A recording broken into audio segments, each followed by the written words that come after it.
I'd like to talk about one last thing before I go. Okay, because I'm going to let this gentleman afterwards will speak, yeah? Just few lines of thoughts. All right. Because we are all frozen. Yeah, I'll let this gentleman ask his final question. I'm sorry if I kept you. I'm sorry. Oh, no, you're right. I kept waiting over there just because I wanted to talk about some things. I put some questions down, so just let me give me a second.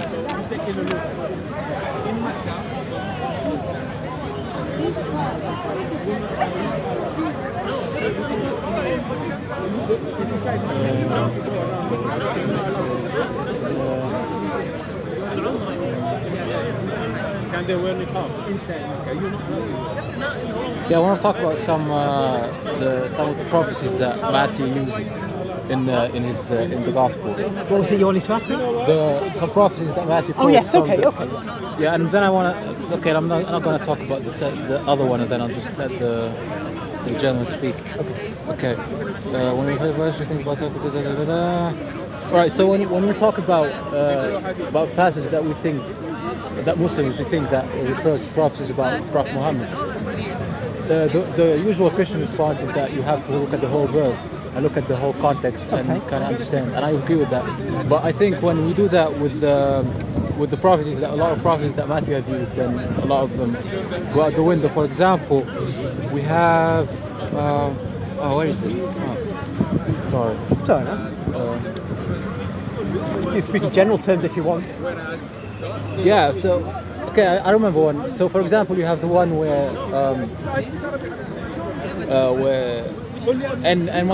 I shall bring my son from Egypt. Yes. Out of Egypt I shall bring my son. Out of Egypt. So, yes, and that refers to Israel in the Old Testament. Yes. So, what does it have to do with kind of when you read the whole context, you use the whole methodology. Yeah.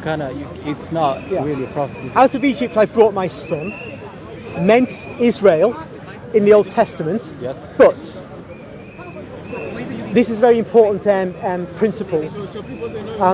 Typology.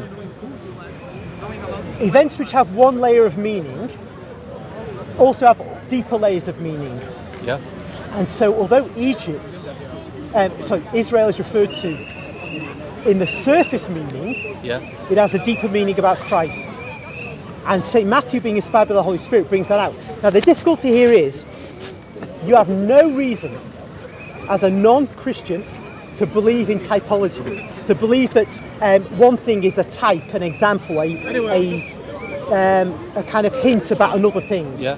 Because I can't point to you and say, yes, this is a matter of faith, actually. So you can say, no, I don't believe that.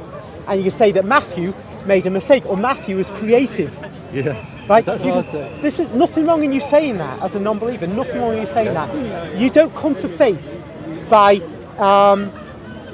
looking at things like that. You come to faith by the more fundamental stuff that I was talking about earlier. Right. And then after that, if for example you were to believe that Jesus rose from the dead, then you believe in Matthew's typology because it makes sense. If he was an apostle of Jesus who rose from the dead, it makes sense to believe what he writes. But if you don't believe that, you're just seeing a guy who's being very creative. Yeah, okay, exactly. Because when you look at it from a critical lens, I guess. But actually, from a non-faith lens. Non-faith lens. Yeah. Sure. All right. Well,